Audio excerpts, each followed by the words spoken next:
I think you always get a time, people think you're not going to take it seriously. They think that maybe you're just going to like start up something and not do it. And then rightfully so, they're dubious, Yeah. And then now we got some big guests on. Things are getting cooler and cooler. And they're interesting, I even find it interesting listening to them back. Because we've got to make reels. Every time I speak to you, you're listening to it while falling asleep. Or when I call you, I'm like, what are you doing? Like, listening back to the podcast. It's good to have that obsession though, isn't it? Yeah, it is, man. And it's good to have like parts of the job that are fun, also parts of the job that are really valuable, the parts that you find fun. You're not making reels and speaking to guests. Yeah, for sure. Back to what you were saying a minute ago. It's funny that the people that you don't know that well are the biggest supporters, like all the positive messages of people that we're not actually that close with. Yeah. It's always the case, isn't it? Yeah, we were at that place getting some Somalian food and the guy goes, oh, they do a podcast, don't they? Yeah, when you pulled up, I saw him, he was like, that guy does a podcast, and I was just sat in the background like, sick, man. It won't be long until it's the biggest podcast in Bristol. Like we said before, that ain't really it's not a podcast city, but we're gonna be, have you been on the BroNups? Yeah. We'll get every single business owner in Bristol on. In a minute when we run out of people we know, we're gonna have to go door to door, I think, Yeah. There's some pretty cool businesses about and we'll chat to all of them. I'll tell you what I find insightful. I find it that even people who like aren't necessarily big business people, you can learn so much from everyone. Like so many people, you just think, that person does XYZ. There's no relatability between me and him because I'm in this business. But you all think the same. Yeah. They're like, the quest to getting money is the same. Yeah, for sure. You could learn something off everyone, like we said. Like, it's kind of arrogant if you think you can't learn something off anyone, Yeah, it is. Yeah, going back to what we were saying as well about random people not supporting you. What's your deal on, I always see people say, like, I want to support my friend's business. But like people go and come to you and ask for discount.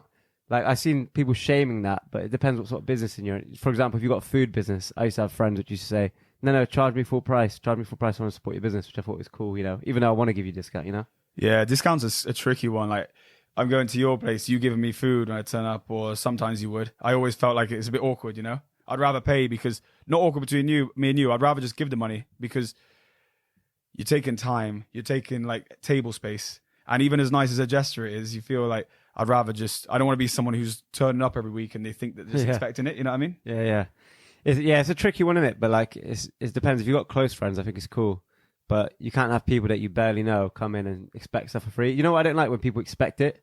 Yeah. Like if you offer to pay a nana, don't worry, it's cool. Take it. It doesn't cost me nothing. Or you do stuff for me anyway, so there's where I could pay you back. So yeah. You know what I mean? Yeah. It's a nice gesture anyway. Yeah, there is. There's I think it's a nice gesture for sure.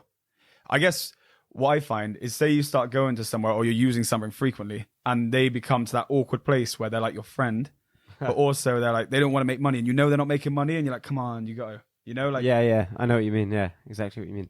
Yeah, it's tough, isn't it? Because a lot of businesses struggle, especially when you open up and then you give people discounts. But I don't know. I think it's just like a individual basis as opposed to we can give a cut and dry answer for it, Yeah. I think the worst ones are the friends who want discount. And then when you give them discount, they then complain like a real customer. Yeah, that's worse. We agree that's worse. And they might not even be your good friends. They'll just be like people you just about know, They're not close enough in the circle to be doing that. Yeah, but they want that privilege. And you gave up your consumer rights when I gave you 50% discount. Yeah. You can't get a discount and complain. It doesn't work that way. I know. You get what you pay for. But as dumb as it sounds. A lot of people got that Karen's disease creeps in, doesn't it? Yeah. As soon as something goes, not even wrong, just they want to have a gripe. Like, bro, when you get half price, let's just be chill. You know what I noticed? That's one thing, that customers that want discount are the worst types anyway. For example, this is good because it's going to a business thing. But this company Groupon or Voucher, where you could basically promote your business, you sell something half price, 30% off. They take like some stupid cut, like 20% as well, yeah? So for example, say you open the garage, my friend had an MOT garage and he advertised on their Groupon, £20 on the MOT. The customers who come, their car fails, they don't want any repair work done. They just want a 20 quid, then they'll go to their mate down the road with the garage. So like those customers are no good anyway. You need people who got money. Like there's no point selling to the people who don't have money, who don't like spending anyway, Yeah. What's the best out of those sites to use if you were trying to get that kind of work, do you think? Groupon and Voucher are pretty much the same. I think they got like 50-50 of the market share. There's a few smaller ones.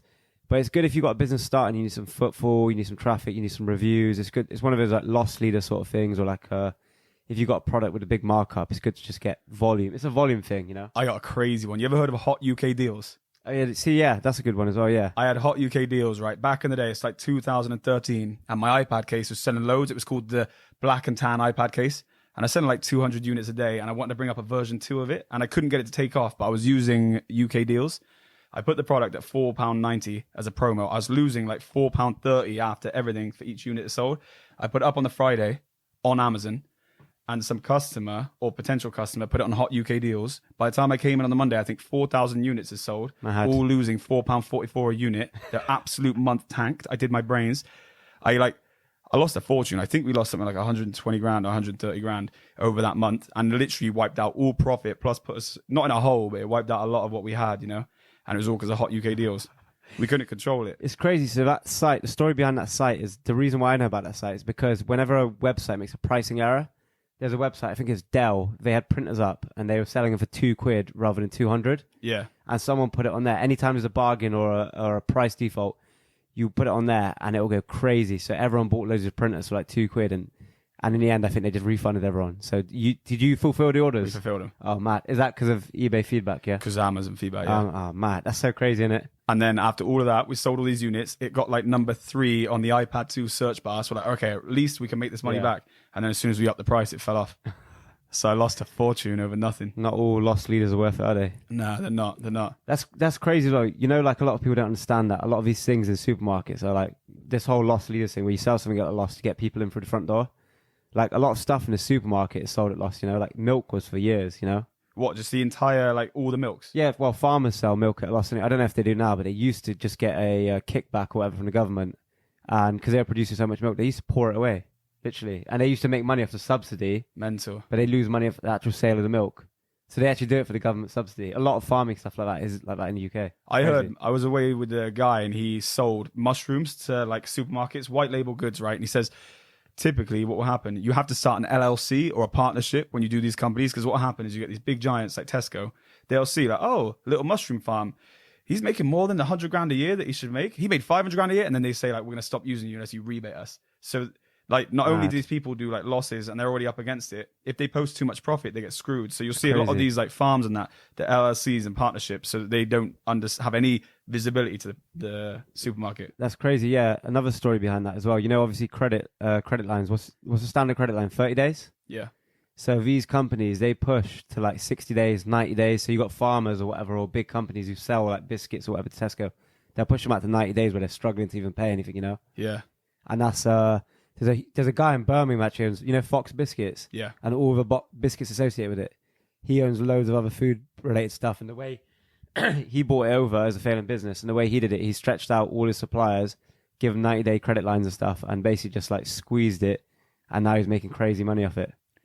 It's dodgy, innit? Because that's the problem. Proper immoral, innit? Yeah. When you get so big that you get these like, you get these companies where it's like, well, you need to be with Tesco if you're in this business. Yeah. And if you're not, you miss it. But if you are with them, you get bent over. Yeah. That's like Amazon, eBay, Auto Trader, like all these big businesses where it's just one person, like monopoly almost. It gets dangerous. If you were, say, on Gloucester Road and then Joe Bloggs didn't pay us or wanted 60 days, you say, all right, I'm not going to sell to you anymore. I'll sell to this guy.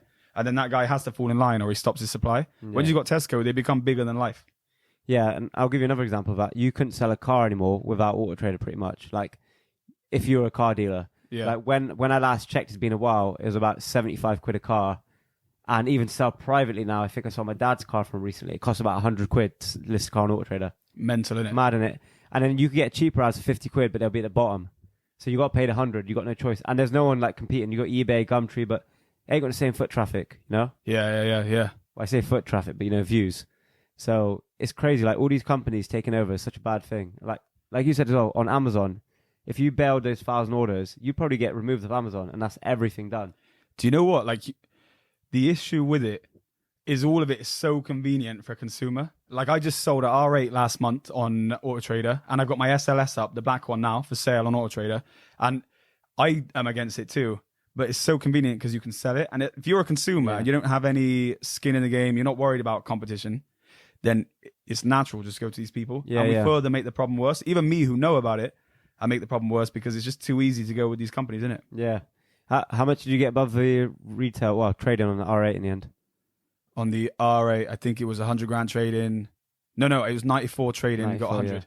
Oh, nice, yeah. Yeah, nice. It's worth it, innit? But like, it's the risk behind it. Like, someone could steal it, this, that, and the other. Like, so sometimes it pays to just go and sell it to the dealership. Yeah. My SLS is out of warranty. It's going to need a service come August, and if anything else they find with it, I want to get rid of it by August.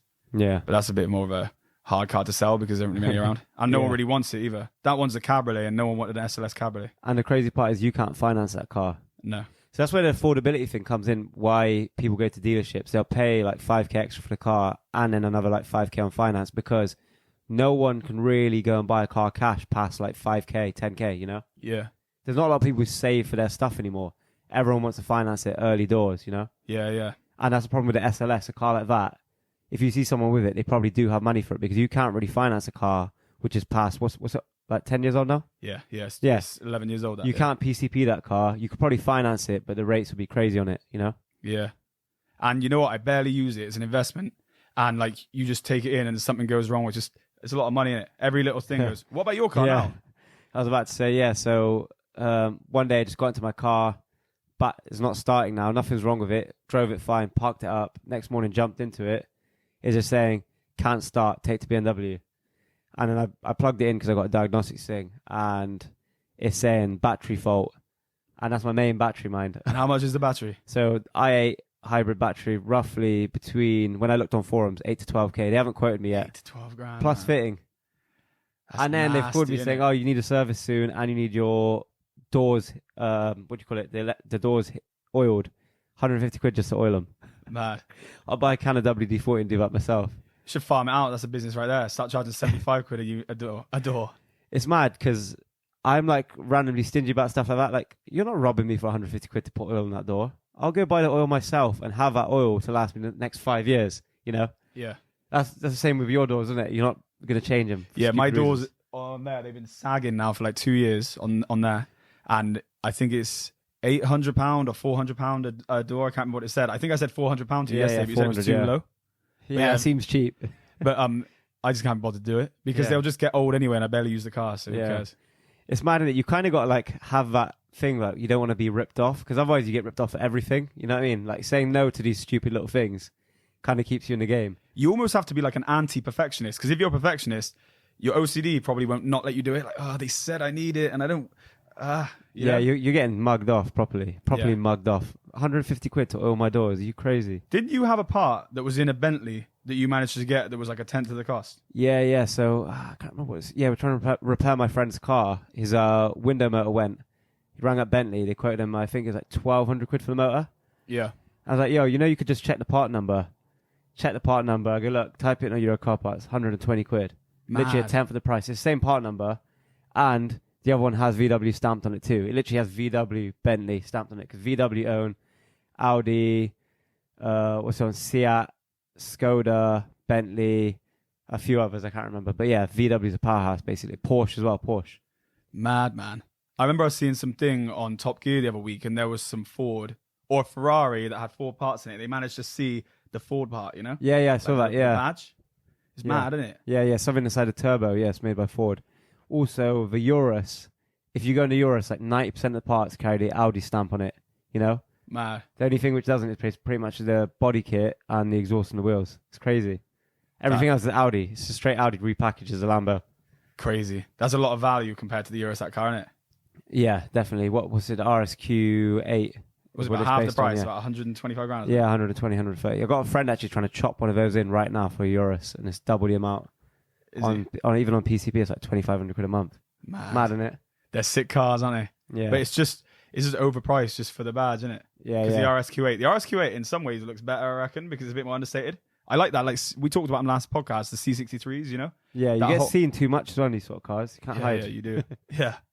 And like when you park up and stuff, it's just mad annoying. Like even in the i8, like I've had people like screech, like slam on their brakes, and I'm like, what's going on?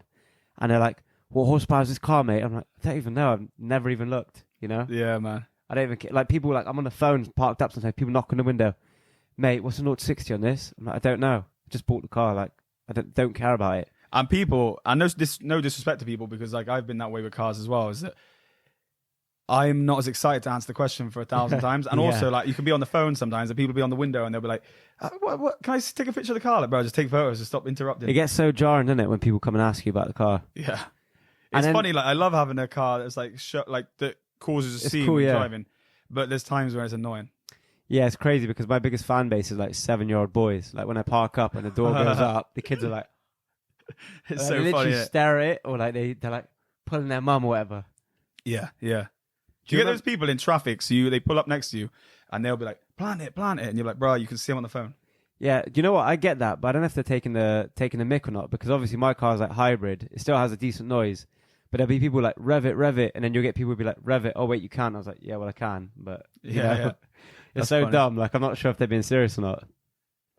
Man, people are funny. The best sounding car has got to be a C63 naturally aspirated by a long man. shot in it. It's crazy. It sounds like a whip. That was crazy, that car. It literally sounds like going through a tunnel. It's deafening, isn't it? Yeah, yeah. I remember we were driving through a city centre and you revved it up, and then that whip noise came, and that kid jumped on his mum, like literally took off the ground, grabbed his mum, and like put his mum down Oh, because he man. was so scared. That car was so fun, wasn't it? Yeah, it's crazy.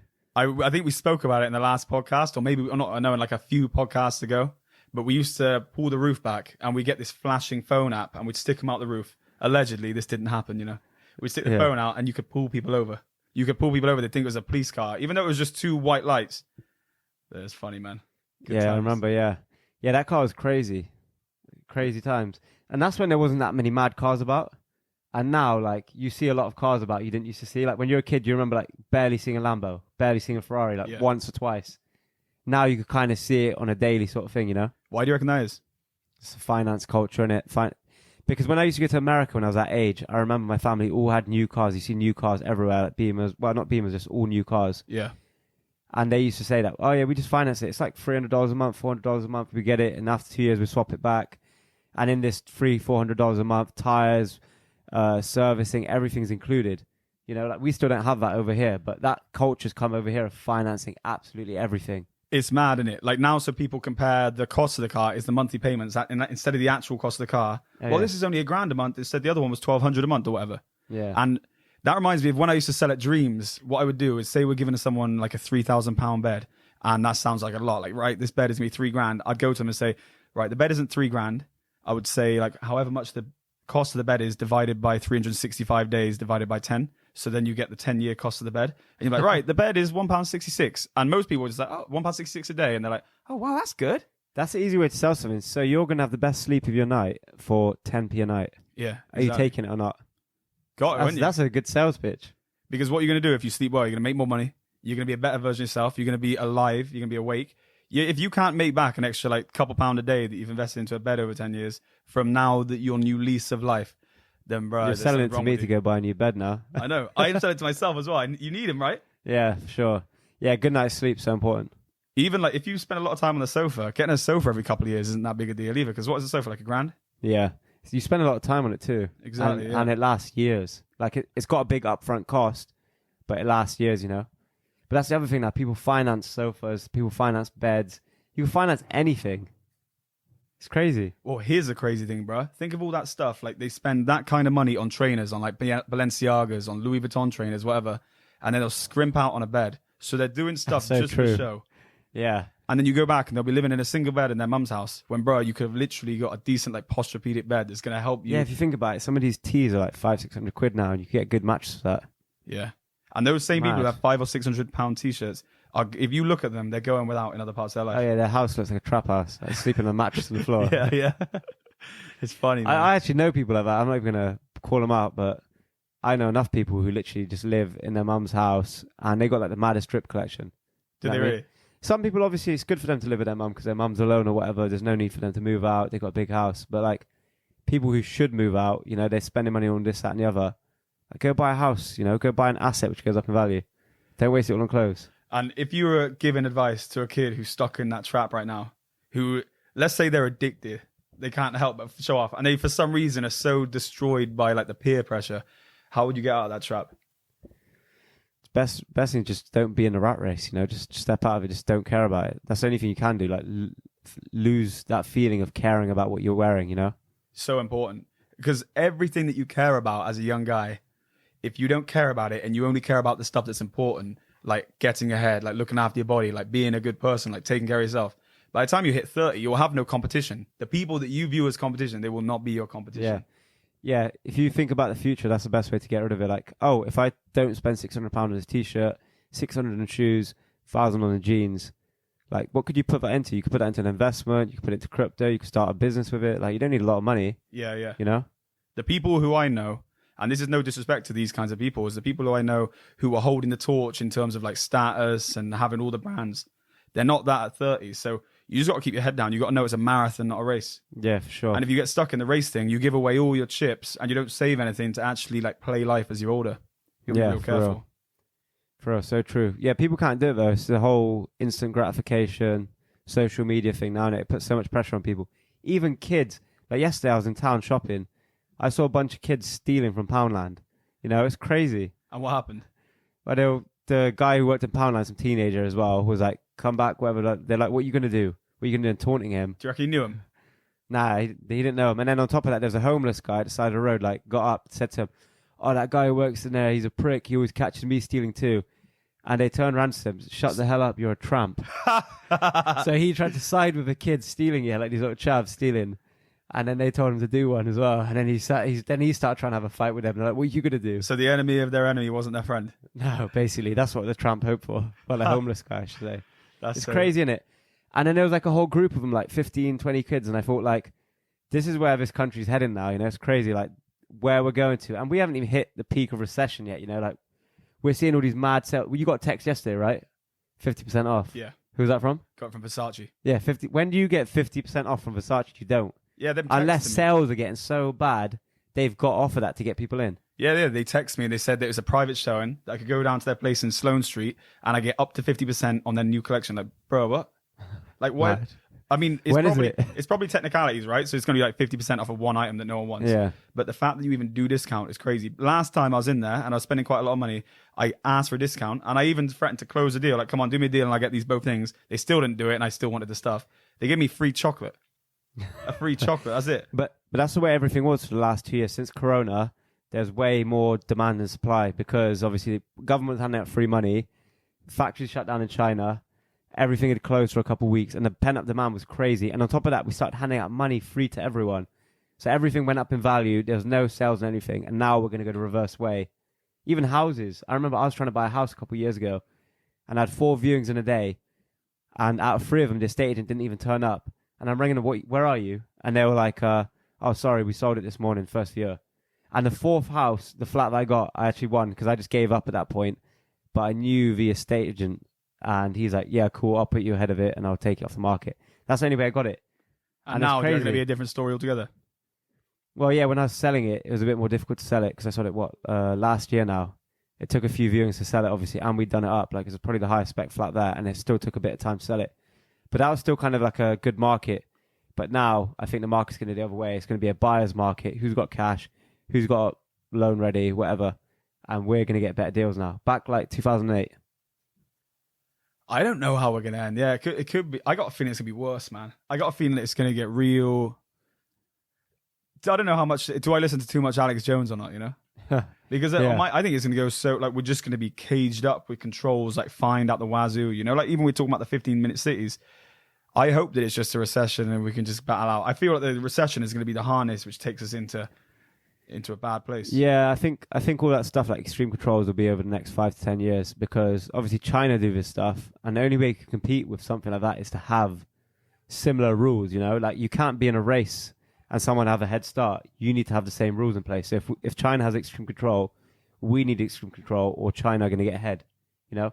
And the only reason we have such a higher level of living, like we've got free healthcare, relatively safe, free education, all these things over here, no poverty. Everyone in this country eats.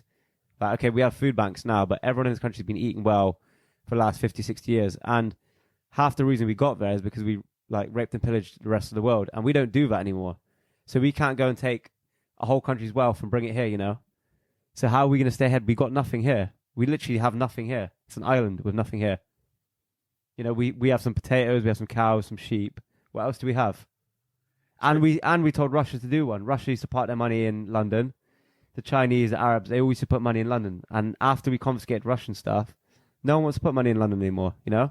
I know, and the issue is once it comes away from us like it is, the dollar and we're not fixed on the dollar anymore, then the money printer can't hold up the Ponzi scheme. So I just think when the Ponzi scheme collapses and everyone's debt suddenly comes to fruition, I just can't see how the money's worth anything. Yeah. Yeah, there was a huge Ponzi before, basically. That's how we've kind of stayed here, you know. And now these countries don't need the dollar. But like, it still is going to be a huge Ponzi to an extent, right? Because you're going to get all these people who have hundreds of billions, trillions even, releasing the dollar and trying to get out. Because at the moment, like all that stuff that we seized, or maybe they don't get it back and it holds. Like, in a way, we need to keep holding whatever dollars have been taken, because if you put them back into the market and then they release them, kind of like a Bitcoin whale, dropping it back in, you could destroy it. Because all those people who they've frozen money for, they have no interest in holding more money in dollar, no more money in pounds. So that political play that they use to freeze money, when that money gets back into the circulation, it's dead, right? But it's different because when they take it back, if the government take it back, that's when they can stimulate. You know, they could put it into stuff which creates more money. Yeah. I was saying if they can't never give it back. So if they did give it back, no, they can't give it back. No, because they're going to dump it as soon as they get it. You know, because they realize that the dollar is not a free asset anymore. You know, it's a controllable thing that they could freeze and take off you and do whatever they want with. Yeah, using it as a political tool is the worst thing. Money's got to be sovereign. It can't have a keeper. Like whoever has it. There can't be no overlord controlling who can and can't spend it. That's why CBDCs are scary. And that's the reason that crypto is so attractive. Yeah, self-custody. You haven't got anyone. Yeah. Well, Ledger basically snubbed the whole business. You know what Ledger is, right? Yeah, the tracking of who's done what. No. Oh, well, yeah. But the company Ledger, which is like the USB wallet, which you could put your crypto in, so you can manage it yourself, so no one can freeze it, no one can move it, no one can steal it. So basically, you get like a 12-digit recovery phrase, which will be 12 words. You can remember it in your head and throw the stick away, and you've got all your crypto for the rest of your life, you know? So basically what they did is they've always been self-custody, control it, no one overseeing it. Today they announced an update where they'll get your seed phrase, your 12-digit backup phrase, and put it with a different company. And everyone's just had outrage, like, you've just killed your company overnight. This is supposed to be self-custody. Now you have access to our private seed wallets, you know, because in a minute the government could request them or another company could request them. And the EU is actually trying to ban self-custody crypto. And there's no way... So you need it on an exchange. That's what they're trying to do. It must be just... They killed their business overnight by doing that, though. Because the whole point is all the crypto people are kind of always conspiracy, always ahead of the curve. You know, all the people who've got money in crypto read a lot, you know. So now they're like, shit, the only way we can look after our money no longer exists. We need to use a different company. So why would they do that, I wonder? It's probably pressure, I don't know. Maybe thinking it's useful for people who lose their wallets. Because it is a catch-22. People lose their seed phrase or their USB key. How can we help them? Oh, we'll give it a backup. But then with that backup, security issue again, someone could hack those codes or the government could request those codes and take your money. I reckon, and this is what Alex Jones would say, right? That it's going like the deep, dark version of what could be happen is it could be there to save the words for the person. Or it could be that you got all these sort of free thinkers going down the crypto route and it's just like bang. Maybe the people who run these companies have been given a promise like, once CBDC's in, you are going to be the only person allowed. A bit like Bud Light, because what Bud Light did with that commercial doesn't really make any sense because no one would think that was a good idea. But they did it. And also this Nike thing, Nike have done something similar and everyone's boycotting them and their sales are way, way down. I think Bud Light for the year on year is like 25 or 30% down. But he reckons that they don't care. This was like them showing their loyalty to like the WHO and George Soros, sure. You know? So maybe they've said like, right, we can't have crypto. It's too out the way. But if you can be on our side, we'll give you X or a promise of X, but you've got to be the first person to take this leap. Yeah. There's always like two sides to like, this is the reason they did it, but this could be the real ulterior motive, you know? It's kind of weighing out what's real and what's not, you know? Yeah. How much of that do you reckon is real? The dark stories that they say Alex Jones would give? I think from what I know that sometimes government corporations do plant people in these companies too, like Apple. The reason why Apple always has these flaws and back doors is because the FBI, CIA are always putting people in for jobs, and these people are actively putting in back doors. Like that's what we discovered with Twitter when Elon took it over, that people were actually working for the government and working for Twitter at the same time. They had like 3,000 people. No, didn't they have like... Hang on. Was it 3,000, as much as 3,000 government workers working across the social media companies? I think it's that kind of number. I can't remember what the exact figure was, but there was a lot of... This is the other problem, is financial incentives. So when the government for Twitter in America exists, I don't think it exists over here, but in Twitter, if the government put in a request for information, like we want to know the DOB name and IP addresses used by this account, for the hours they use to work out what it is, they could bill them. So it could be like $200 or whatever for an hour's work, or whatever, $300 or $1,000. So there's an incentive to invade privacy because they get paid for it. So the Twitter wasn't making any money anyway. It was a losing business. And Elon bought it way above market. You know, no one's going to pay 45 billion for that company. It was a failing business. The only reason he bought it was to keep freedom, you know? Freedom of speech. I think he's a good guy, you know? I think he is. Someone said the other day that this might be the most important step he's taken towards humanity. Literally. Second to SpaceX. Like, this is crazy because this right now is going to give us, hopefully, a fair election in 2024 in America.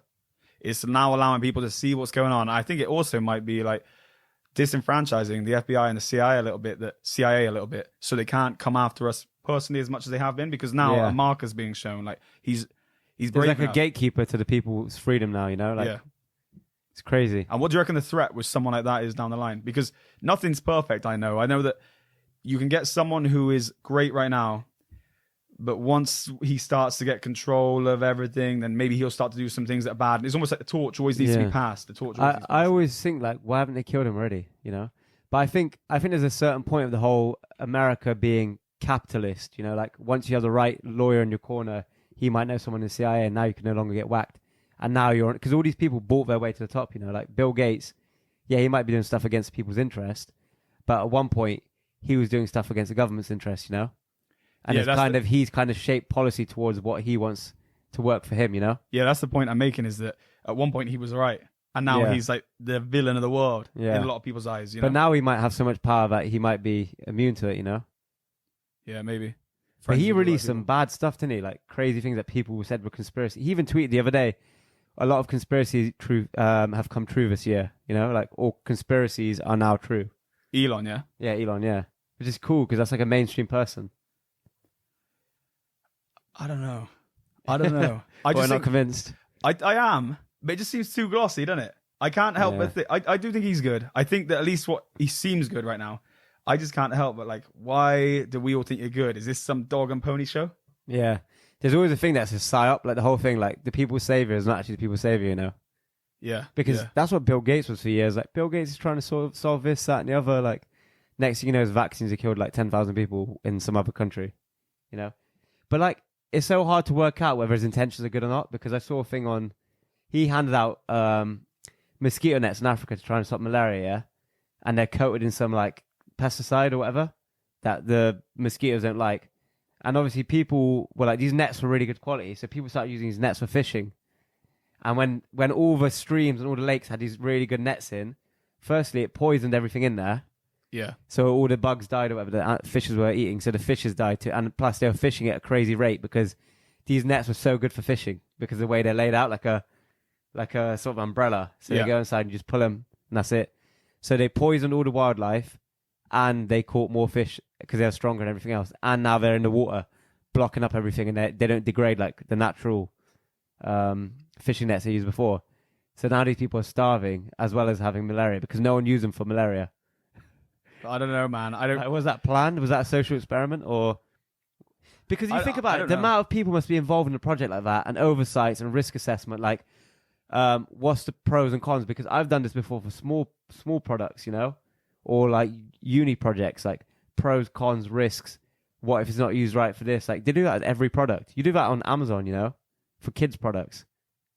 You know, choking hazard. Is it this? Oh wait, it's covered in poison. What happens if you put it in water? What happens if you put it in the bin? It makes me think it is kind of planned, you know? Yeah. Like, the richest man in the world can't do something without some good risk assessment from a third party, at least. How mad is that? And all he'd have to do is already know, like, right, I'm going to let these out, but I know everyone uses it for fishing. They just make it really, really good for fishing like it was. And they cover it in stuff that would be really, really bad for the fish like it was. How is that such an oversight? This guy is meticulously detailed, you know? Yeah, for sure. And this guy is like a proper bookworm, proper nerd. There's no way that he doesn't explore every avenue. But then there could be just, at what point do you get so rich and so deluded with your own BS that you just kind of think you're doing good when you're a wrecking ball behind you, you know? Yeah. Like, they think what happens is it tends to be this like habit of people who get money where they get money and they attribute it directly to me being a better person than you. And he sits there like, right, we need to... I can't remember, he was talking about putting some smoke up that had a shimmer. Oh, yeah. So he dropping some sort of carbonate in the sky, basically copper chloride or whatever. Yeah, like Spraying it in the sky. no one Why asked is that a you good to idea? play God, bruh. And like just because you've made more money than other people on the planet doesn't mean that suddenly you're entitled to go and start dumping carbon in the sky that shimmers the sun away. Like, whoa. I think that it's all dark. Yeah, And you have no throwing right, heavy bruh. metal in the sky, like to cool it down. Like, what are you talking about? What happens when this metal lands? And Or why like does he it have right? builds up over time, then you've got another job on your hands. And why does he have the right to explore that? Because he has some money and he was the richest man in the world for a long time. Yeah. Like, bro, come on. That's not good. Science isn't even his field. No. I don't think did he even pass Harvard? I swear he dropped out. Yeah, he dropped out. Yeah, I imagine so. Everyone he's- big in business dropped out. Yeah, mad. Yeah, I was watching a thing about he didn't even get the software. He just took it over from someone. And you know the reason why he got so big? And you know Microsoft was a load of crap anyway. Do you remember like No, I don't know. it always it always just crashed. Do you remember it in school? It's dreadful. Yeah. Like compared to a Mac. Once I got Apple, I was like, whoa, this is always fast. It doesn't crash all the time. It's way smoother, way simpler. You know, like Windows is always there's a problem. You got viruses, it'll Yeah. crash. You need to update. You need to do this, that, and the other. This game doesn't work. There's always troubleshooting with Mac. You install software, it's ready to go. It's good. No viruses, nothing. You have to keep wiping it every 6 months. It doesn't get slow. Bro, you nailed it there, though, because what you're saying is he had an inferior product, but he became the superior supplier. So the guy's a smart guy. Yeah. He's a shark. But do you know how that happened, though? Go on, tell me. Every time someone came up with a better operating software, he'd go in there, I'll give you this much money, scrap it, put it on the shelf, you know, He's a and shark. take over. Yeah, basically like a shark. Just go around. Anything which was growing bigger, bang, take it, put it in the bin. And a second ago, you said about his guy was the person who made the software. Yeah. But the software is not the reason he got rich. The reason he Yeah. got rich is because of how crazily hard he is as a businessman. Buy, take, buy, take, Yeah, buy, yeah. take. And like, so what people will do is they'd attribute the success onto the person who made the software. But let's be honest, if that guy didn't exist, he would have still done it with another Yeah. guy. He's a responsible person who pushed it. He's basically a sales guy. Like sales guys are like the fucking driving force of everything. And I'll tell you another one. Apple, right? Who started Apple? Who comes to your head? it was Wozniak, yeah? Yeah, but everyone says Steve Jobs. Obviously, you know. Yeah. But everyone will say Steve Jobs, Apple, Steve Jobs, Apple. He wasn't even the guy behind it. He just went there and simplified stuff, you know? But without him, it would never happen. Yeah, it wouldn't have happened without And then him. I think like this He is was a visionary, that's it. This is the nuance part. Is people tend to confuse the coder with the genius. The coder is a genius, but he's genius in his field of coding. The Yeah. coder is never good enough, as you said, a salesperson to go and take it to Yeah. market and make it work. And this is where people are like, he doesn't do anything. He just directs it. Like the person who commands the orchestra is actually doing a crazy big job, a lot more complex than people who play the instruments think it is. I'm not saying it's more complex than the instrument player. I'm saying that the person who plays the instruments, as when I used to be a salesman at wherever, at Dreams, at Bristol Bathrooms, I used to always think, like, he doesn't know what he's doing. And then when Yeah. I was in the position, I was like, bro, this is way more difficult than the job I was doing before. Yeah. I read something actually a couple of years ago, and the best thing you could do for yourself is to learn to code and to sell. Because if you could do that, that's the future, isn't it? Basically, making apps, selling it. Everything's getting amplified or digitalized, you know, to make apps and to have the sales skill Yeah. so you could raise money or sell the app. It's like such a sick combination. Bro, But no one ever has that. It's so rare. I know, it's a six, like to be good. I at wish I could computers. code. I come up with so many ideas. If I could code, I'd be down like all day, like, you know, making stuff. Does it make you nervous that you don't have any skills? Not really, no. My skill is to survive. But when, What about say, you? nah, it don't make me nervous, but I think if the controls and that came in, it means that someone without skill or a trade, I think my skill would be, I don't know if selling is going to be a Surviving. skill because GPT could sell as well, bro. Just being quick though. Being quick is I think being quick and sales and so like we're always doing stuff regardless. Like we've both had failed ventures, right? And taking it back. If we take it all the way back, your bathroom thing failed, right? Yeah. That's like a proper big business. How much are you turning over? Turnover 400 grand a year. 400 grand a year. How much did you 4 rent a staff. month? Rent was 3 grand a month. 3 grand a month, and you had 4 staff, yeah? 4 staff, yeah. And that collapsed. Like people don't think something that big can collapse, right? A warehouse selling bathrooms, like a basic product everyone needs. People would think, how did that fail? And that failed. And what did you go back and do after? Like a week after it collapsed, you started something, right? Yeah. I'll tell you what I started now. Before we get into it, do you reckon I can say it? Well, if you can't, we can cut it out anyway. So there's 2 answers. The one answer might be on this podcast if it didn't get cut out. And that's I was selling MCAT because MCAT I could buy it. Which was a plant food. fertilizer. It was completely legal at the time, and I didn't realize what other people were using it for. I was buying it for plants, and you buy it £3 a gram. You sell it for 20 quid, and then suddenly it was this like sweet business model where I didn't have all this warehousing to pay. I didn't have all this, and it was like right, buy for £3, sell for 20. Yeah, the basics of business: buy for less, sell for more. Like it's so sweet and no overheads, nothing. Your product and your customer. That's it. And what happened at the bathroom shop is it was similar. I was a salesperson and I saw what was going wrong above me. Like when I was like, or at least what I thought was going wrong. He's made that decision wrong. He's made this decision wrong. That demotivated me. And then when I was in the hot seat myself, I was trying to do against every decision which I perceived to be wrong, and I couldn't make money. The thing was getting like worse and worse and worse. And in the end, I was like selling things that nearly cost just to try and get cash in the business, because cash started to get low. And then I don't know, somewhere like 10 months in, I realized I was not making any money at all, and there was no hope in saving it. And it went bust. It was just stressful. What do you reckon was the main thing you would have changed if you wanted to save that business? And that was a tough time, right? 2009, maybe? Yeah, 2009. And I always say to people, like, it wasn't easy to get a job in 2008, 2009, when I was trying to first get my job. It was hard to get a job, really hard. And it was a recession and everything else. Like, we're going to go back to that. Right now, it's easy season. Jobs are abundant. People are getting jobs left, right, and center. There's free money everywhere. And we'll go back to that stage. I remember how hard it was in 2000. That's why I started doing what I started doing, because I couldn't get a job. That was my first priority, to get a job, you know? Yeah. And I couldn't. For the life of me, I had a good, nice CV, get a couple, they were all just like door-to-door jobs. That's it. No experience, obviously. Well, I had a bit on there. Yeah. Back to that question, what I would have done differently with that. What I would have done differently was I was coming from a sales environment and everything was focused on like top line sales. Like, right, we did X, Y, Z today. And I used to try and give myself some sanity by like, we did $5,000 today. And like, that's good numbers, when I wasn't working on margins like I should. And I've always been smart with margins. I don't know why I became really sales driven in that. Like I was working my profit out, but I didn't understand how important, I didn't really monitor the costs associated with sales. What I would do now is I wouldn't give a crap. Right now at my work, I don't give a crap about turnover. I only monitor profit. Literally every single sale that comes through, I don't even want to know the top line. I just get the GP number written, bang, bang, bang. And I wouldn't even worry. Do I turn over $400,000? Do I turn over $200,000? It doesn't matter. All I need to worry about is $3,000 for my rent, $2,000 for this member of staff, $2,000 for this member of staff, my salary and my business partner's salary. And those, I can itemize that down. Like, right, if I sell this bath, this toilet, this sink, I make 500. So what have I got to do? I got to sell that 30 times each month. That's not even that big an ask. But what I would do is I would start to I haven't sold that one. I'll do it cheaper. And then you start to sell like 2 lots of kit where you could have just sold one and made more than the same both. amount, yeah. And I think that's what happened is I got into like a desperate mode. It's like suddenly you realize you haven't got abundance.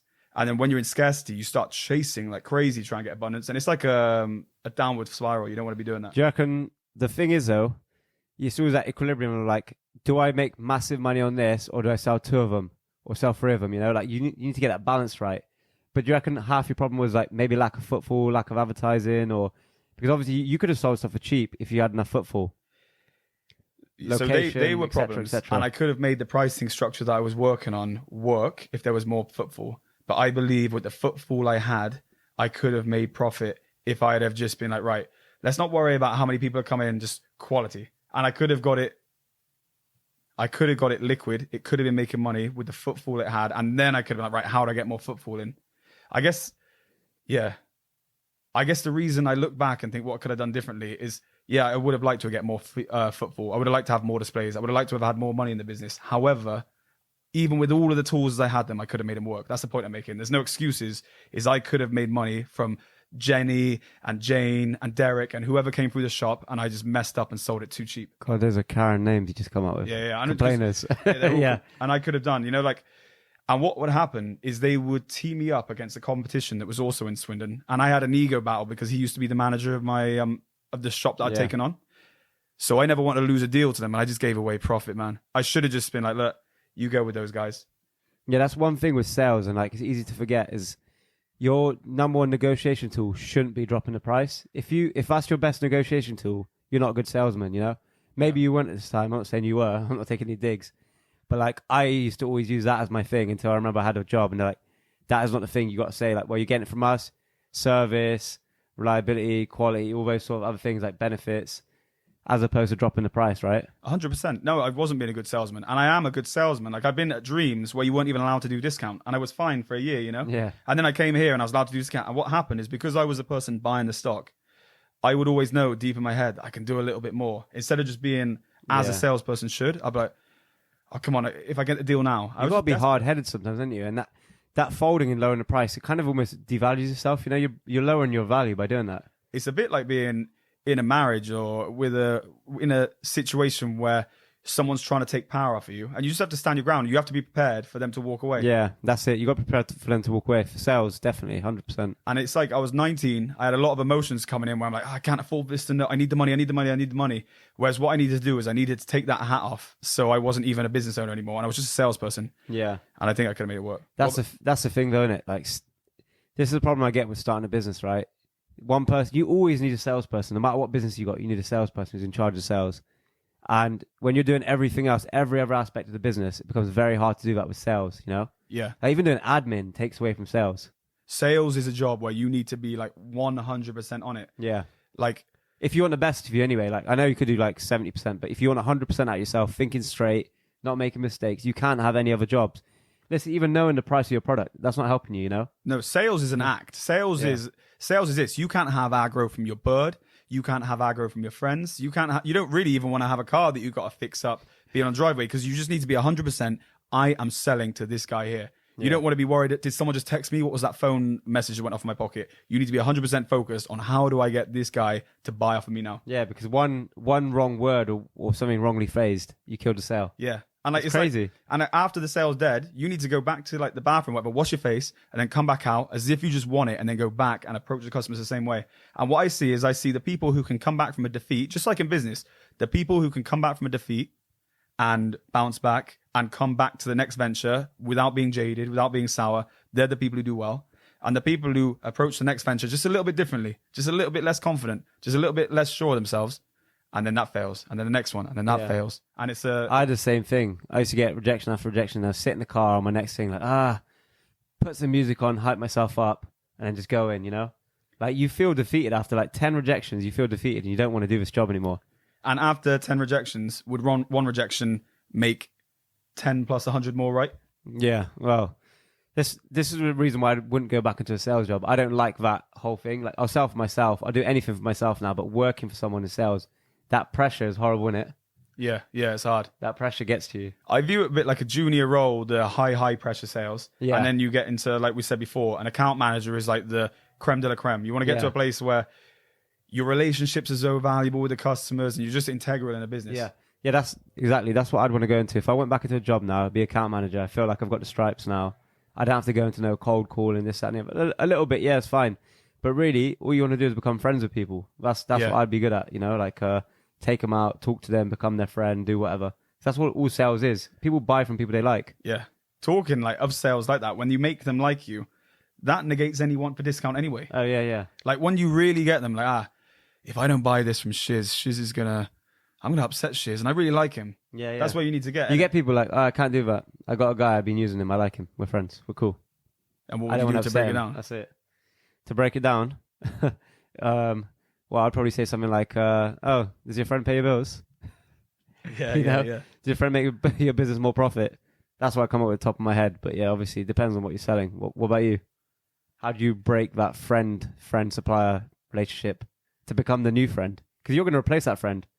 So in my current business, when we sell like a range of products, I could say, well, all right, yeah, but your friend, he just sells water. And sometimes I'm getting like these nice drinks mats, coasters. Coaster, yeah, I get these nice coasters. And you need that actually for your I water. don't always have these in stock, but when I do, these are normally like £5. I can get them for £1, but I need to have you have an account form so it's signed up. And then when they hit my desk, you'll be the first person I call. And then they have it because, okay, you might not have them right now, but I want these gold coasters. And I said, well, just have the form.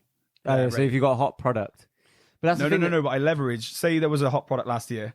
I'll be like, do you remember that time when all these microphones were going crazy? We were the only people who could get them. And if you want that opportunity, I always say to people, I know that you're already dealing with this guy or whatever, but I just say, just get an account form signed up, because then what's the worst that happens? I was like, if something comes in that your friend doesn't sell, then you're ready to go. We haven't got to go for the credit checks and all that kind of stuff. And then my next move is cool, they signed it because they don't want to have that long stuff come. Yeah. And now I go to work on breaking down the friendship, you know? Like, I know you said your friend does this, but like, I got a load right now. There's like £2 a unit.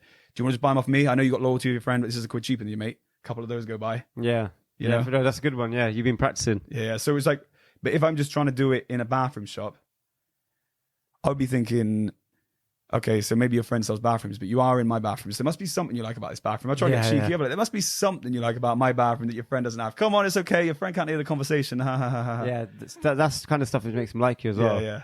Like that, what I just said to you was like a Wolf of Wall Street style thing. Like, does your friend pay your bills? Yeah. Does your friend get perks? Like, look, you need this right now. Look, you got water. You're leaving marks on the table. There you go. Sold you a coaster.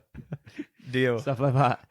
But yeah, it's hard to break those. Those are like the biggest rejections, aren't they? Oh, I buy it off my friend or whatever, you know? That's probably one of the toughest ones to crack. Like the price, all these sort of things that you could get around it, you know? With service, our service is better, we're faster.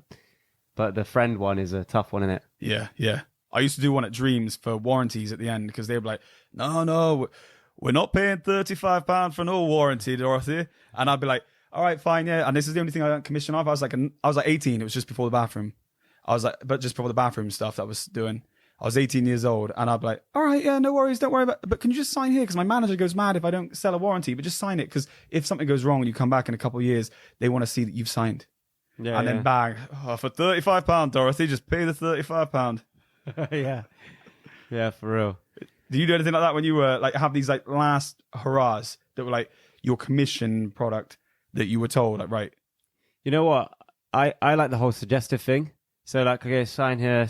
Oh yeah, you might as well get that. Yeah, just sign that. Add it. You'll need it. Trust me. You know, just guide them to it. You know. Yeah. You guide people in sales so easy. You know, don't tell them. Like, don't ask them.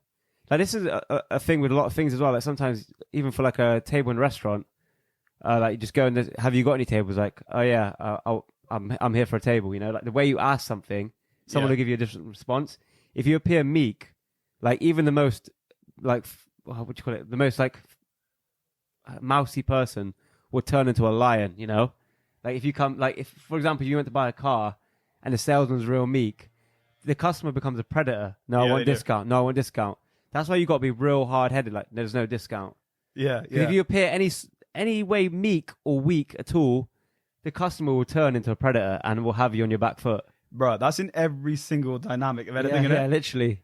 People will fill in the gap. There's a power struggle. You know, if you're weak, someone will take it up. If you're feminine, someone will become masculine and take that gap up. You know, that's how it is. Yeah. It's crazy. Man, it's so funny. That same thing is like, I'm trying to think of like a girl gets annoyed at you, you know? Yeah, and you watch them and they start getting angry at you. And then you watch, if you hold your ground and you're just like, nah, come on, I haven't done that wrong. You're being unreasonable. They start to fall back. But if you start, I'm sorry, babe, I'm sorry. It's like, yeah, trust me. Relax. Yeah, it's like boundaries. Like you don't have boundaries. People keep pushing and pushing and pushing. Before you know it, you know, you don't have any boundaries. And that's why the bully respects the person who stands up to the bully. You don't have to beat the bully. Oh yeah, But if you stand up to the bully, and even if they still beat you up, they're not going to go there because that guy's too much struggle now. Yeah, who needs? Let me go for the guy who doesn't fight back. You know. Yeah. Like he might get lucky and give you a lick, and then I'll be down. You know, next time. Bro, I was just thinking of a business idea. Like thinking of that bathroom stuff. This is one of the things that I always used to come against. Is someone would go get a quote because they would get a quote from a plumber. The plumber turns up. The plumber has suppliers for kit, and he turns up because he's the person having a coffee in their house, in their lounge. He's familiar, and he doesn't come in under the guise of being a sales guy. But the plumbers were always sharks, you know, because they always push them over to the product that they can sell. Yeah. But they're just like, oh, no, he said that I needed that, and he's seen the bathroom. Like, no. Every toilet is going to work. It doesn't matter if he's seen it. No, he's seen it. Trust me. And I'm like, all right. And I probably already dropped it earlier that she knows I'm not a plumber, you know, because I'm a salesperson. And I think a big business, and if they're not doing it already, plumbers should be selling the bathroom kit, you know? Oh, yeah, for sure. If you could get some sales skill, let's say a plumber went to do some sales training, and now every single house that you have to quote on bathroom, you go there knowing that they only replace their bathroom once every 10 years. So you go there like, oh, this is a great kit. And, oh, you've chosen your bathroom already, have you? That's really nice. And like, it's a shame you chose it already because I saw this beautiful one the other day and it's not even as much as that. But yeah, cool. This does look good though. It still looks okay. And then they'll be like, hang on. Okay. What do you mean it's just okay?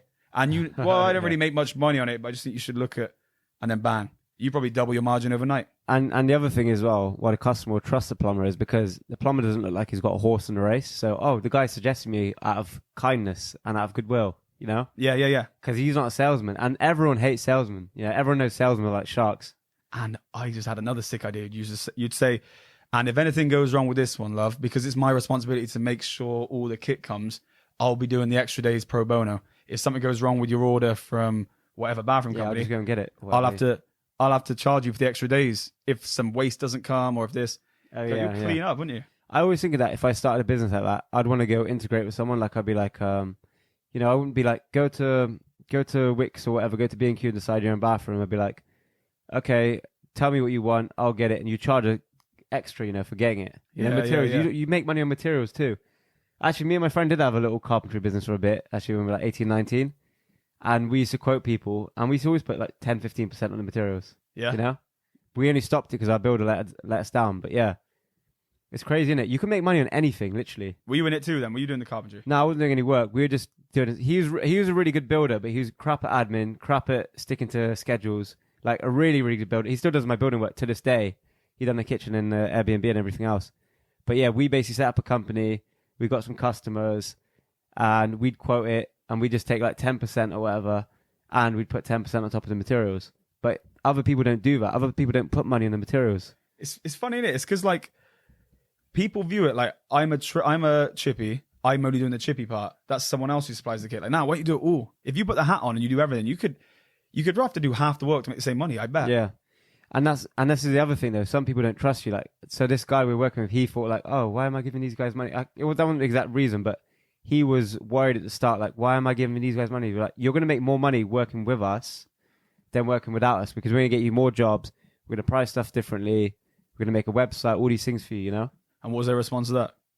Yeah, well, he agreed to it for a bit. He went through some problems and he had to stop. But the same thing, my cousin in New York called me recently. He goes, I thought of a great idea. I go, what happened? He goes, my AC broke. A guy came out, and I realized the guy who came to fix it wasn't the same guy I spoke to on the phone. I go, oh, was that your manager? He goes, no, that's just some guy who's got adverts. And this guy was sticking adverts everywhere. And then you call him, and he'll send someone out. So he's got an aircon repair guy on the payroll. He goes, any job I send you to, I want 20%. So he quotes, and he takes that 20%. He's just sat on the phone. So he's making money without even visiting anyone. I've heard a couple of people doing that big. It's cool. Yeah, it's cool, yeah. Just connecting jobs. Yeah. Oh, yeah. The art of being a good businessman is being a good middleman, you know? What movie is that? One of the best movies ever made. Daniel Craig. Oh, Layer Cake. Layer Cake, sick film. Yeah, it's a wicked film, man. And that's like the opening line to it, you know? We should chuck that in the podcast so everyone can listen to that little line. Yeah, let's do it. But yeah, sick movie. But that's it, innit? Just being a middleman is literally that's our skill. Being a good middleman, that's it. But I worry that we won't need middlemen soon. Yeah. But you know what? It's crazy because, like I said, if you fly straight, you keep good with all your network. You never rob anyone. You always make everything right. You can make money from random things. Like some guy sent me a gift last week, yeah, for like $500, right? Some guy in the crypto chat asked, oh, does anyone know any software developers? And I was in like a Discord channel. I didn't even know. I was like, anyone want a software development job here? And one guy's like, yeah, I'm good. I'm learning. I'm almost there, whatever. Put them both in touch, had an interview. The guy got a job. And the guy's in Bulgaria. I don't even know anything about him. His name was Viking on there, right? And he goes, hey, man, I'm really grateful for this job or something. Like, have you got like a Bitcoin address? I can send you some money. And the guy just sent me like 500 quid. That was nice, isn't How it? cool is that? Obviously, the guy who asked me, the guy I'm friends with, he didn't offer me anything. But the guy who got the job for, he's proper cool. And he still messages me now. Like, he messaged me yesterday after. He's like, hey, I know you had some app ideas. I wouldn't mind helping you out. Not because I want money, but because you helped me out this job. I'm so grateful for it. I'm like, oh, this is so cool. You know? Yeah. So grateful. Like, people who are grateful are really cool, aren't they? They are, yeah. Because most people aren't grateful, are they? At all. Yeah, they're not. And Think about all the people you've helped, right? They are they will say the worst things about you, the people we've helped most. How mad is that? They all Literally. We know of a mutual person we both helped quite a lot. And he'll have nothing nice to say about us at all. It's so many people like that, bro. Yeah. And crazy. what happens is the minute you don't do something that was like, say you were helping them out before, it's almost like you're the government and they're taking benefits. Like you're giving like, look, I can afford to give it to you. I can afford to give it to you. And then when you can't, this guy would borrow money off me all the time. And then the minute that I couldn't give him money, he hated me. I think we're talking about a different person, but yeah. No, but sorry, I'm talking about the same person in a second, but I'm just thinking about another person in my head. Yeah, there's loads of people like that. The one time you don't lend the money, oh, you're a bad guy, oh, I've done so much. No, you didn't. What are you talking about? Yeah, and if you actually tried to break down what did that person do for you, there weren't really much. Not that they did, not that someone else couldn't have done, but you did stuff for them that they couldn't have done with other people. Yeah, for sure. It's mad, and they don't have any other friends who could do that for them. No, but again, it's like the power dynamic. Like if people are ungrateful, they'll take until they expect it, and it's entitlement. And now you can't. They want more from you. I'm thinking I just thinking about a business model. Then just going back to the stuff that you were saying a second ago with the like plumbers, the chippies. Yeah, it's similar to like OnlyFans. It's like if you get like an OnlyFans girl who's not really taking it serious herself, people they sign up to management companies, or whatever, who help them make it professional. If you took like say tradesmen and you'd be like, right, okay, so who are you dealing with, blah blah blah blah. You came up with a strategy and said, right, there are areas where I can help you implement this, this, this, and this. It gives you no extra work, but we're going to sell material, we're going to sell time, we're going to sell kit, and we're going to sell even like a retainer service. Like you could monetize these guys to absolutely transform what they do now. Yeah. So have you heard of a site, Anyvan? No. So anytime you need anything big moved, go to anyvan.com, right? It's owned by eBay and PayPal, I think, or eBay. Anyway, you just put in, I need something moved from London to Bristol on this date, can be flexible. And you'll get people going from London to Bristol all the time, or they have another job to London and they want to fill up a job on the way back. So they'll quote you. Sometimes you get it for less than what it'll cost you, like less than fuel, because they're going that way anyway. Yeah. So they divert 5 minutes, they pick it up, they go back for you. So that is just a load of self-employed drivers go on there, they quote you for the job, they compete for it, they bid for it, you choose one, you pay, they come collect it. It's like the same thing. You could have a site for like, I want a bathroom done, blah, blah. There are sites which do this, but I'd say the problem in the UK right now is there's not enough tradespeople, since the Brexit, all that stuff. All the builders are full, like constantly, there's always weeks, months waiting time.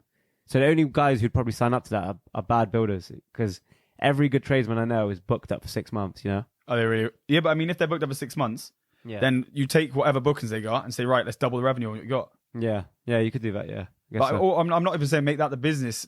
Maybe you can't sell it to them as a business. But not every for building, single but something trade, else. Every single trade, yeah. I'd be like, right, go back to your quotes, bro. Because if we're going to walk into recession, you don't even know if your job's going to be available in 6 months, let's say. Sure. Just, you could double up your money. Yeah, you could do it for anything. Like when I said that to my cousin about that, I go, just any van thing, because where he is, he lives in the suburbs. So like, I was like, it could be any pool, like clean your pool, whatever, because you get all these jobs that people aren't really 100% professional, but they know how to do the job, but they don't know how to advertising, website, marketing, organization, all those sort of things, or how to cut costs. Like someone who's business savvy could come in and make them more money and make themselves money at the same time. It's like recruitment. Yeah. And going back to what you said, like business ideas now, like we're hoping that we meet more people who are doing something, or we get into their minds and they're reliable and trustworthy, and we could start a business and put them to run it, Yeah, that's why it's interesting having people on the podcast, man, because I'm sure we're going to meet some business partners from this. Yeah, for sure. So yeah, whenever we get an idea now, we just want people to execute it or leave it in charge. Like obviously I've done that recently with the food thing, Yeah. Because I had previous experience, he's reliable. And another reason why I actually chose him is because I lent this guy maybe 7-8 years ago in college. I lent him £800. He didn't have any money at the time. I don't know why, but yeah, he didn't have any money. And he had some stupid, crazy idea to breed these lizards. He must have convinced me that he could do it, right? Bought these 2 stupid lizards, and he thought he could breed them and make his money back like 5x or whatever. So I lent him £800, right? It didn't work out. He sold the lizards at loss. Whatever. They never bred. Whatever. He gave up after a year. Probably got sold flipping gay lizards or infertile lizards. I don't know what it was, but yeah, he gave up. Sold it at loss. Never paid me back. He's like, "Don't worry, I'll pay you back, man. I'll pay you back soon." Anyway, he paid me back in installments. I know he's going. He was kind of dealt a shit hand already, with what he had going on or whatever. And the guy paid me back eventually. Maybe took him 7 or 8 years to do his final payment, but he paid me back for those lizards, And I got to rate that because people think, like we said in the last EP, if you forgot about it, it's paid for. It's not the same thing. Yeah, exactly. That's it's so ratty when people don't pay back, but it's such good heart when they do. So that's so nice that 7 years. It's almost more respect, even though obviously you don't want to get 7 years to pay back £800. Yeah, it's good. Like the fact that he's still honouring the debt after 7 years. Yeah, for sure. Yeah, obviously I would probably pay it differently. I wouldn't be doing anything fun until I paid it. But I don't know. He had his own things going on. Like he wasn't making loads of money or anything. He wasn't making any money from what I know anyway. So yeah, it's mad. And I had someone else contact me after like 5 or 6 years saying, "How much did I owe you?" I was like, I don't know, like 100 quid, 70 quid. I think it's 70 quid. And he goes, "Yeah, I was just thinking about it now. Like, why didn't I pay you? Like, that's what we fell out over." And it wasn't because I didn't care about the money. It was a principle. Like, you owed me that money. You didn't pay. You're refusing to pay me back. Yeah. And he paid me that money back. And I was like, respect recently? for that. Yeah, recently. Yeah. That's nice. I was like, mad respect for that. Like, people think it's gone. Like, that's cool to square up a debt. Like, I would never leave on that standing. That's a good sign of someone and a good character trait. Fair play. That's real cool, man. Yeah. What minutes we at? Time to tidy up. So what's the plan for the week then, bro? More poddies. More poddies.